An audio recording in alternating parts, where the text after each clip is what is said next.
چوارم جۆر الكتابيون المنحرفون الجاهلون بالصراط المستقيم، ئەوانەی کە بە حساب ئەهلی کتابن و پێش ئاینی ئیسلام کتابی تریان بۆ هاتووە و پێغەمبەریان بۆ هاتووە عەلەیهیم الصەلاة وەسسەلام، بەڵام ڕێگای ڕاست نازانن کامەیە. بۆیە ئێمە کە دوعا دەکەین لە هەموو نوێژێکدا ئیهدینا الصراط المستقیم، ئەی پەروەردگار هیدایەتمان دەی بۆ ڕێگای ڕاست، کامەیە؟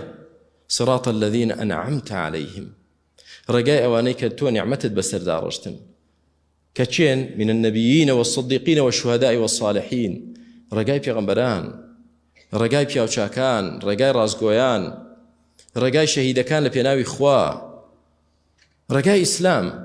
ئەمە ڕێگای ڕاست. غەیری المەغضوب عليهم ولا الضالین، جوولەکە و گاور سیراتی مستەقیمیان ون کرد، ئەوانیش زاڵمن و خراپەکارن.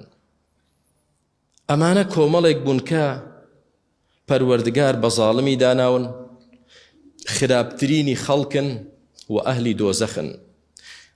من مات وهو يدعو لله ندا دخل النار. پێغەمبەر عەلەیهی الصلاة والسلام دەفەرمێ هەر کەسێک مرد و بەو حاڵەت و عەقیدەیە و بمرێ کە داوای لە غەیری خوا دەکرد، هانای بۆ یەکێکی تر دەبرد جگە لە ئەڵڵاه، دەخەلە النار، دەچێتە ئاگرەوە. ئەمانە ئەهلی ئاگرن هەتا هەتایە، لێی نایەنە دەرەوە، خوا پەناماندا.